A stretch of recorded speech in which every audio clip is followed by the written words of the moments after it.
Welcome to the Verdin Verdict Sports Show. I'm your host, Jacob Verdin. I hope everybody's having a good one. Going to roll right into this stream. Today, we're going to be giving you a couple of notes, couple of updates. It's a bye week. We don't have much information, don't have much matchup breakdowns here for you. We do got a little bit on the injury report. Got a couple of things from Coach Kelly that he said at his press conference. Then we're going to go into some Lane Kiffin bulletin board material. He's already starting. We're going to talk about Jayden Daniels a little bit and our guy Bobby at the end of the stream. Shout out Jack Besh cutting up at TCU. We're going to give him some much needed flowers. If you got any questions, any concerns, any comments on LSU football, college football, anything, drop them in the chat. We'll get to them throughout the stream. First things first, let's hop into these BK notes. He said this week, it's about working on yourself. We're working on ourselves. We're trying to take advantage of the opportunity. You don't have to play somebody. Ole Miss has to play a pretty tough team, and then naturally y'all meet up in Tiger Stadium in a week. So, you've got the advantage. You get to kind of recover a little bit, if you will. I mean, most of LSU's recovery this week will be at the weekend. I believe Friday through Sunday they'll have off. But as of yesterday, full padded practice, 2 hours, a lot of contact. And I feel like this is kind of what you want. You don't want them to just, hit the reset button, be inactive all week, and then kind of try to knock their rust off whenever they hit a ranked opponent on October 12th. We got some position change news. This is kind of what this bye week is good for. You get to prepare your backups, your depth. You get to get the whole entire team ready for their new roles going forward, because a lot of people have jumped into new spots. A lot of people are now starters who were once backups, and a lot of backups who, really didn't get to see playing time going forward with the new changes. One of those pieces that'll get to see the field a little more, Jayden Toviano. He played a little bit of corner, a little bit of safety, a little bit of nickel throughout this season. I think we got our Wi-Fi playing with us, as always. Hopefully it's back. Looks like it's back. Cox Wi-Fi, the most trustworthy Wi-Fi in Baton Rouge. Jokes.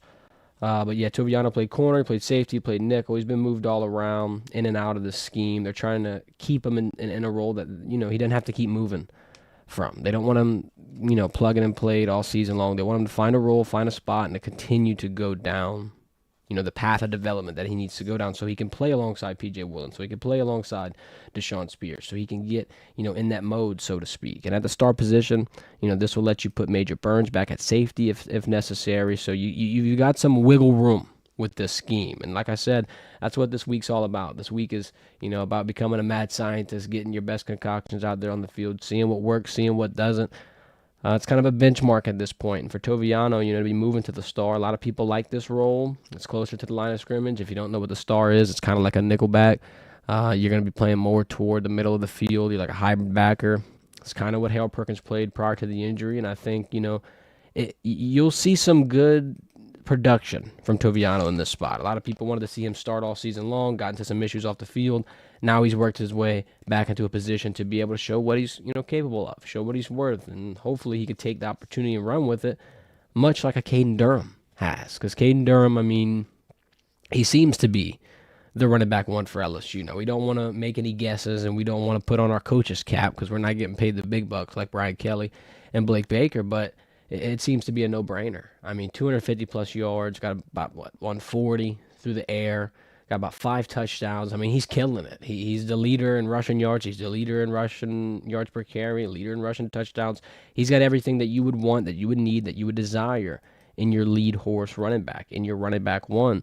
So, seeing him start the game last week against South Alabama, not surprising. Coach Kelly said they had plays designed for him.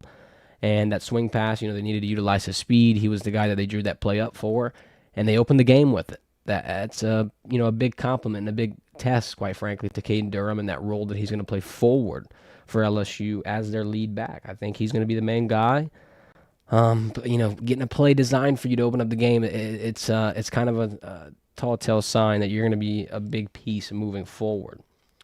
Brian Kelly kind of talked about his relationship with Nussmeier and just, that give and take on the sideline, how he responds when he's leaned on. When times get tough, when, there's an interception thrown or when there's a bad moment thrown, there's some discourse between him and Coach Kelly on the sideline that it didn't, uber insane. He's not trying to be really, really high strung. He's not trying to, give him an earful. But in the end, their relationship, their dynamic, they can kind of get through the rough patches like that.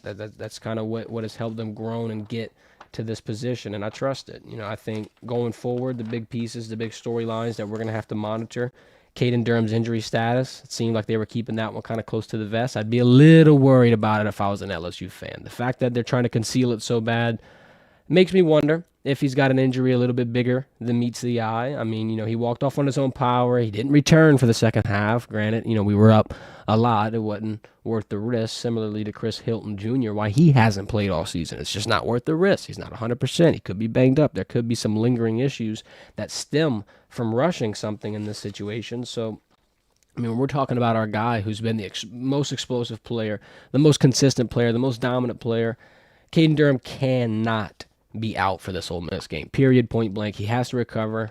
This could be potentially a smokescreen. They could be trying to make this a game-time decision and inevitably roll him out there.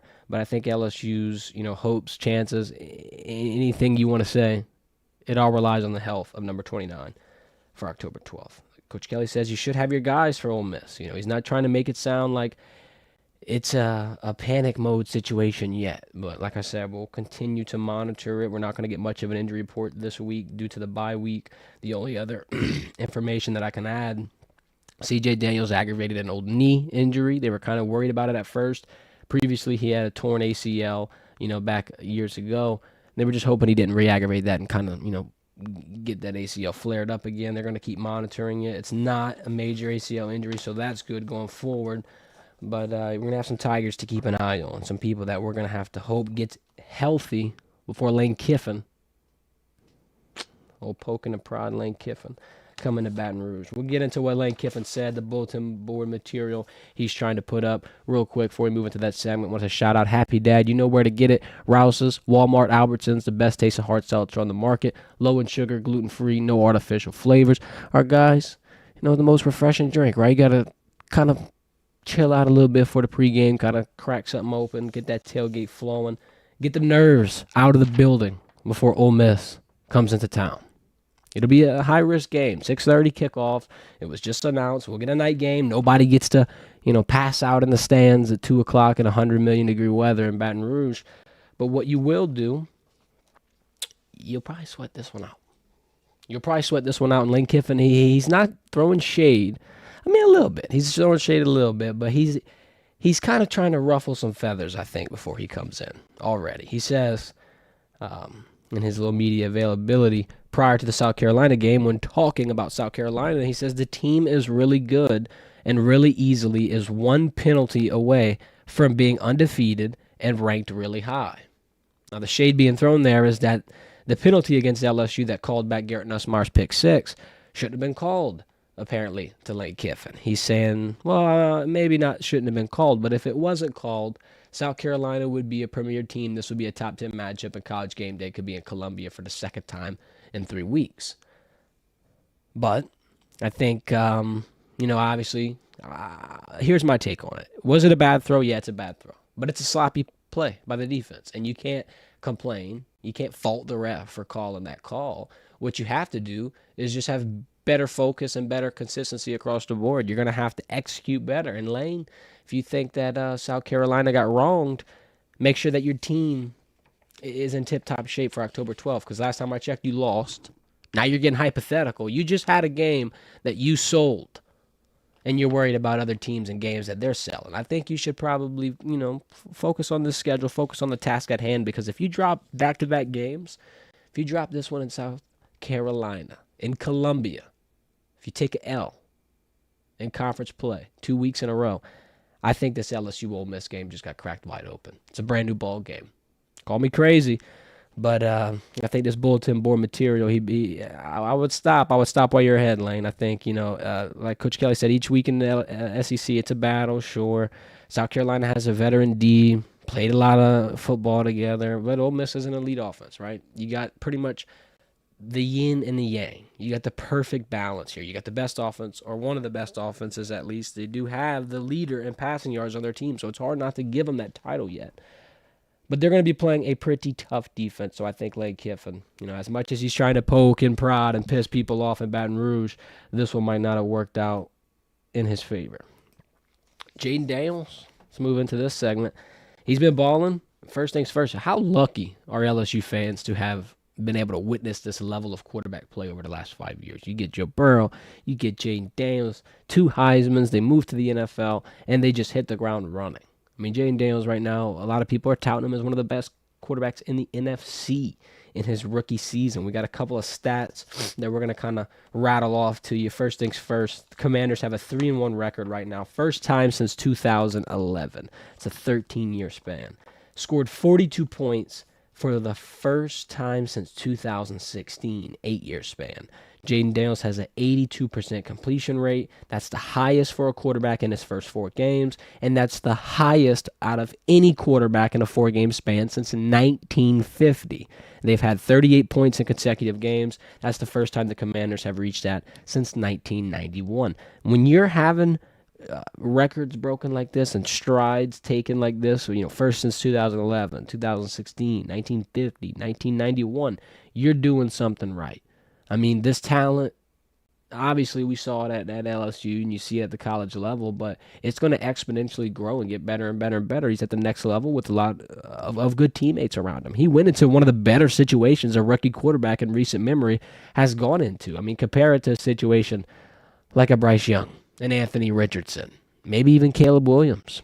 Those were some tough teams with not a lot of supporting cast, a little murky situation. Jayden Daniels walked into Terry McLaurin, Zach Ertz, Austin Eckler, pretty good, spot with Cliff Kingsbury. I think that, this entire situation for Jayden, it's not, exactly 100% why he's been succeeding, but the Commanders put him in a perfect spot. They're able to leapfrog, pretty much jump everyone in that division. They're leading their spot right now in the NFC East, I believe. And yeah, I think a playoff berth is pretty evident for 5 in the rookie season, by the way. Pretty awesome. Real quick before we hop out of here, I'm going to end this stream a little early. Bye week is rough. Don't got much. But what we do have, it's been a bunch of good performances, right? But today, our guy Jack Besh got added to the Biletnikoff Award watch list. So I wanted to highlight him for a little bit. Just wanted to shout out Bobby, number 2 in the country in receiving yards. He's tied for 3rd in receiving touchdowns. Hardworking dude. And in the face of adversity, he's shining, standing tall, hitting his potential. I think he's an absolute stud. Let's start the Bobby for Biletnikoff campaign right now.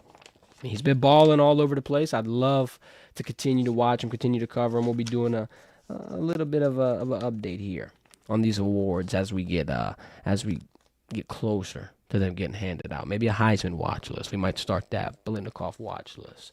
Hopefully we can add some LSU wide receivers to that. Aaron Anderson's been balling. Highlight we released on social media. We put it up on here on YouTube. If you ain't see it, go check out our last YouTube short. Hit the little gritty light show. So it's our leading receiver right now.